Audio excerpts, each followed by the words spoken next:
തകിട തകതിമി തകിട തകതിമി തകിട തകതിമിതോ പൊന്നോണം തകിട തകതിമി തകിട തകതിമി തകിട തകതിമിതോ തിരുവോണം തണ്ട് കേരള നാടുവാണ് അസുര രാജാവേ നന്മ ചെയ്ത് താന്നു പോയൊരു നല്ല രാജാവേ തകിട തകതിമി തകിട തകതിമി തകിട തകതിമിതോ തിരുവോണം.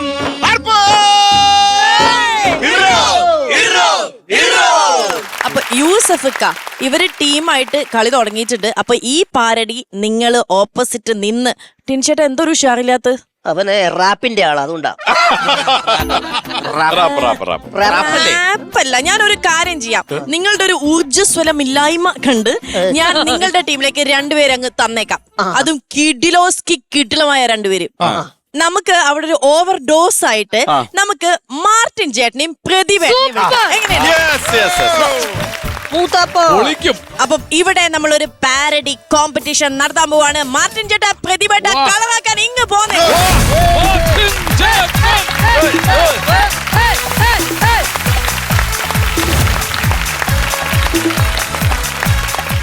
അപ്പൊ നിങ്ങളെ ഞാൻ ഇവിടെ ഇടം വലം നിർത്തിയ സ്ഥിതിക്ക് ഇടം വലം നോക്കാതെ നിങ്ങൾ എന്റെ കൂടെ കട്ടയ്ക്ക് നിന്നോണം. അപ്പോ വളരെ സന്തോഷം. നമുക്ക് ആരംഭിക്കലാമാ? ആരംഭിക്കാം. തുടങ്ങലാമാ? ദേ മാവേലി കൊമ്പത്ത് ടീം യൂസഫ് അങ്ങ് കയറ്റി വെച്ചേക്കുവാണ്. അതിന്റെ മുകളിൽ പോണം, പിന്നെ എന്നാലേ ഓണം കളകാവുള്ളൂ. പിന്നെ തീർച്ചയായിട്ടും ഡാൻസ് പാട്ട് എല്ലാം വേണം. അത് പാരഡി മുകളിൽ നിൽക്കണം. നമ്മൾ വന്നേക്കണെന്ന് അറിയാമോ? ഇല്ല. ചന്ദ്രന്റെ പല്ലക്കിൽ വീടു കാണാൻ വന്ന് ഗന്ധർവരാജകുമാരൻ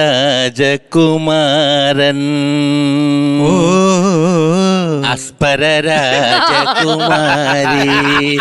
അപ്പൊ നമ്മൾ തുടങ്ങിയായി അല്ലേ? ഓക്കെ. അപ്പം യൂസഫ് ഖാന്റെ മുകളില് അടുത്ത പാട്ട് ഇവിടെ നിന്ന്. ഓക്കെ. അപ്പൊ നമ്മൾ പറയുമ്പോ ചെറിയതായിട്ടൊരു കാര്യം പറയാതിരിക്കാൻ നിവർത്തില്ല. ഓണത്തിനോട് പെട്ടുകച്ചവടവും അതുപോലെ തന്നെ ദേമാവലി കൊമ്പത്തും ഒരുപാട് ഹിറ്റായി ഓടിക്കൊണ്ടിരുന്ന ഒരു കാലം ഉണ്ടായിരുന്നു. 1991 ഞാൻ ശരിക്കും ഓണത്തിനടക്ക് പുട്ടുകച്ചവടത്തിൽ ജോയിൻ ചെയ്യുന്നത്. അതിനുശേഷം പിന്നെ 2 ടീമായെങ്കിലും ആരോഗ്യകരമായ ഒരു മത്സരം ഉണ്ടായിരുന്നു. അത് തന്നെ ആയിരിക്കണം ഇവിടെ അല്ലേ? അപ്പൊ അതുകൊണ്ട് ഞാൻ ആദ്യമായിട്ടൊരു പാട്ട് പാടാം. എന്നിട്ട് നമുക്ക് അങ്ങനെ കൗണ്ടർ അടിച്ചു പോകാം. ആദ്യമായിട്ട് ഞാൻ പാടുന്ന പാട്ട് ലോൺ എടുത്ത് വീട് പണിത ഒരാളുടെ ഗതികേടാണ്. ഇത് ഉണ്ടാവുന്നത് ശരിക്കും പറഞ്ഞ മാട്ടിന്റെ വീട് പണി നടക്കുന്ന സമയമായതുകൊണ്ട് മാട്ടിൻ വന്നിട്ട് പറയാണ് കഷ്ടകാലം എന്ന് പറഞ്ഞപ്പോ ഞാൻ പറഞ്ഞു കൊള്ളാലടത്. അങ്ങനെയാണ് വീടിന്റെ പാട്ടുണ്ടായത്. ഓ ശരി. അപ്പൊ നമുക്ക് കേൾക്കാം.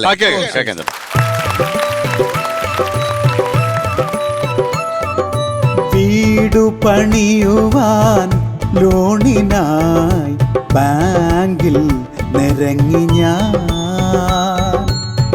ആകെ കടത്തിൽ കുടുങ്ങി ഞാൻ കെട്ടുതാലി പോലും പണയത്തിലായി കഷ്ടകാലം കഷ്ടകാലം കഷ്ടകാലം.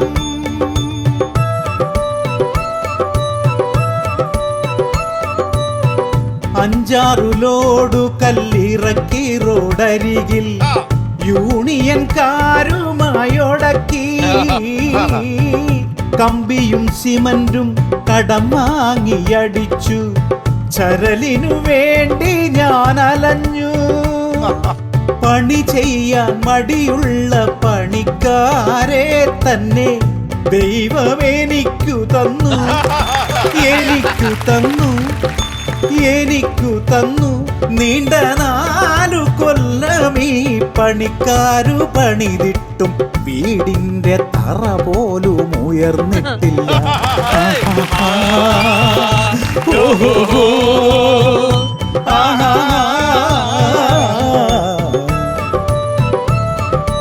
വീടു പണിയുവാൻ ലോണിനായി ബാങ്കിൽ നിരങ്ങി ഞാൻ. ഈ വിലാപപ്പാരടിക്ക് ശക്തമായ മറ്റൊരു വിലാപപ്പാരടിയുമായിട്ട് ദേമാവലി കൊമ്പത്ത് വരുന്നു. അടിപൊളി. അങ്ങനെയാണെന്നുണ്ടെങ്കിൽ ഞങ്ങൾ ഇവിടെ നിന്ന് ഒരു പാട്ട് വരുന്നു. വിലാപഗാനം പാടാൻ പോകുന്നു. മറ്റൊന്നുമല്ല, നമ്മുടെ നാഷിക എഴുതി ദേമാവലി കൊമ്പത്തെന്ന കാസറ്റിലൂടെ പാടി ലോകമെമ്പാടുമുള്ള മലയാളികൾ ഇന്നും ഏറ്റുപാടിക്കൊണ്ടിരിക്കുന്ന ഒരു പാട്ടാണ്. നമ്മുടെ ഗാനഗന്ധർവനായ യേശുദാസ് സാറിനെ കുറിച്ചൊരു പാട്ടാണ്. അപ്പം എല്ലാ മലയാളികളോടും അനുവാദം ചോദിച്ചുകൊണ്ട്, എല്ലാ മ്യൂസീഷ്യൻസിനോടും അനുവാദം ചോദിച്ചുകൊണ്ട് ദാസേട്ടനെ കുറിച്ചുള്ള നമ്മുടെ നാഷിക എഴുതി പാടിയ ആ പാട്ടിന്റെ ഒരു 4 വരി ഞങ്ങളുടെ സൈഡിൽ ആ.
ദൈവത്തിൻ വരദാനമാണ് ശബ്ദം, മലയാളത്തിൻ പുണ്യമാണ് യേശുദാസിൻ ജന്മം.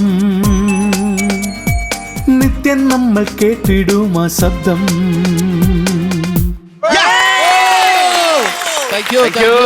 നിങ്ങൾക്ക് ദാസേട്ടൻ, അപ്പോ ഞങ്ങൾക്ക് പ്രദീപ് മാർട്ടിൻ ഉണ്ടല്ലോ. അപ്പൊ അന്നേരം അവിടെ നിന്ന് ആരും ഇല്ലല്ലേ? റാപ്പിന്റെ ആളൊക്കെ അവിടെ ഇരിപ്പുണ്ട്. ശരിക്കും ഓണത്തിന്റെ മെഗാ ചാർജാണ് ഓണം. തമ്പത്തിന് പൊന്നോണം എന്ന് പറയുന്നത് പോലെ ഓണത്തിനടക്ക് പുട്ടുകച്ചവടത്തില് ഞാനും പ്രചോദം കൂടിയൊക്കെ ഏകദേശം പാടി തീർത്തൊരു പാട്ടാണത്. പക്ഷേ നമ്മൾ ഇച്ചിരി തണുത്ത് പോയിട്ടുണ്ട്, ഒത്തിരി കർക്കിടക കാറ്റും തുലാവർഷ പേമാരിയും കറുത്തിരുന്ന മാനവും കണ്ടാൽ മലയാളികൾ ഭയപ്പെടില്ല. നമ്മൾ ഏറ്റവും കൂടുതൽ പൊന്നിച്ചിങ്ങ മാസത്തിലെ പൊൻതിരുവോണം. ഇപ്പൊ തിരുവോണം മാത്രമേ കലണ്ടറിലുള്ളൂ. അപ്പോ ബാക്കിയെല്ലാം നമുക്ക് ഒരു തരത്തിലുള്ള ഒരു ഓണമായിട്ട് ഇങ്ങനെ കണ്ടാടുന്നു. കാരണം മൊബൈൽ എന്ന് പറഞ്ഞ യന്ത്രം നമ്മുടെ കയ്യിലേക്ക് വന്നതുകൊണ്ടാണ് ഇത്തരത്തിലേക്ക് നമ്മൾ ഈ പാട്ട് പോയത്. കാരണം മൊബൈൽ കണ്ടുപിടിച്ചതോടി ചുണ്ടിൽ നിന്ന് മന്ത്രം പോയി, ഈ കയ്യിൽ ഈ യന്ത്രം കിട്ടി ജീവിക്കാനുള്ള കുതന്ത്രത്തിലേക്ക് നമ്മൾ പോയിക്കൊണ്ടിരിക്കും. അപ്പോ അതിന്റെ ഫലമായിട്ട് മൊബൈൽ നമ്മുടെ കയ്യിലേക്ക് വന്നപ്പോൾ കലണ്ടറിന്റെ കഥ കഴിഞ്ഞു, ടോർച്ചിന്റെ കഥ കഴിഞ്ഞു, ടിവിയുടെ കഥ കഴിഞ്ഞു, റേഡിയോയുടെ കഴിഞ്ഞു, ഡൈനാമോയുടെ കഥ കഴിഞ്ഞു, അതുപോലെ തന്നെ മൂന്നാന്റെ കഥ കഴിഞ്ഞു, നിരവധി പേരുടെ കഥ കഴിഞ്ഞു. ഇത് ഈ മൊബൈല് ഭാര്യയുടെ കയ്യിൽ കിട്ടിക്കഴിഞ്ഞാൽ പാസ്വേഡും കൂടി അറിയാമെങ്കിൽ ഭർത്താവിന്റെ കഥ കഴിഞ്ഞു. അപ്പോ അത് എല്ലാം വന്ന ഒരു കാലഘട്ടത്തിലാണ് TV എന്ന് പറയുന്ന ചതുരത്തിലുള്ള സാധനം നമ്മുടെ വീട്ടിലേക്ക് വന്നപ്പോ നമ്മുടെ ഓണങ്ങളെല്ലാം ഇങ്ങനെയായി മാറി. അതിൽ മനം നൊന്തുകൊണ്ടാണ് ആ പാട്ടുണ്ടായത്. അത് മനോഹരമായ ഒരു കലാകാരൻ എഴുതിയ മനോഹരമായ വരികള്. അദ്ദേഹം നമ്മളെ വിട്ടുപോയി. എനിക്കും പ്രചോദനമൊക്കെ അറിയാവുന്ന ഒരാളായിരുന്നു. കുട്ടനാടൻകാരനായിരുന്നു. BR പ്രസാദ് ആയിരുന്നു. ഇല്ലേ? അങ്ങേരുടെ ഓർമ്മകൾക്ക് മുമ്പിൽ പ്രണാമം അർപ്പിച്ചുകൊണ്ട് ആ പാട്ടിന്റെ മറ്റൊരു വെർഷനാണ്. റെഡി?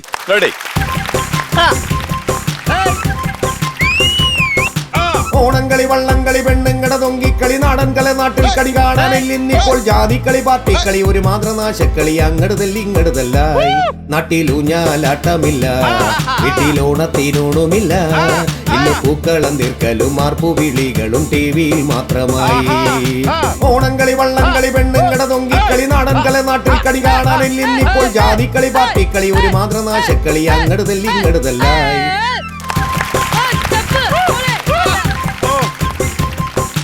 പണ്ടുപണ്ടേ നമ്മളെല്ലാം ഒരമ്മ പെറ്റ മക്കളെ പോൽ മമ്മതെന്നും തൊമ്മിയെന്നും ഭേദമില്ലാതെ നിന്നിരുന്നു. നാട്ടിലെല്ലാം മായമല്ലേ, കാണുന്നതൊക്കെയും വ്യാജനല്ലേ, കള്ളവാറ്റും പെണ്ണുകേസും നാട്ടിൽ പെരുകുന്ന കാലമല്ലേ. ഓണമുണ്ണാനും കോടി വാങ്ങാനും ചില്ലിക്കാശില്ല, നാട്ടിൽ ഊഞ്ഞാലാട്ടമില്ല, ഓണത്തിനോണമില്ല, ഇന്ന് പൂക്കളം നിൽക്കലും മാർപ്പുവിളികളും TVയിൽ മാത്രമായി. ഓണംകളി, വള്ളംകളി, പെണ്ണുങ്ങട തൊങ്കിക്കളി, നാടൻകളി, നാട്ടിൽ കളി കാണാനില്ല ഇന്നിപ്പോൾ ജാതിക്കളി, പാർട്ടിക്കളി, ഒരു മാതൃനാശക്കളി, അങ്ങടുതല്ലി ഇങ്ങടുതല്ലായി.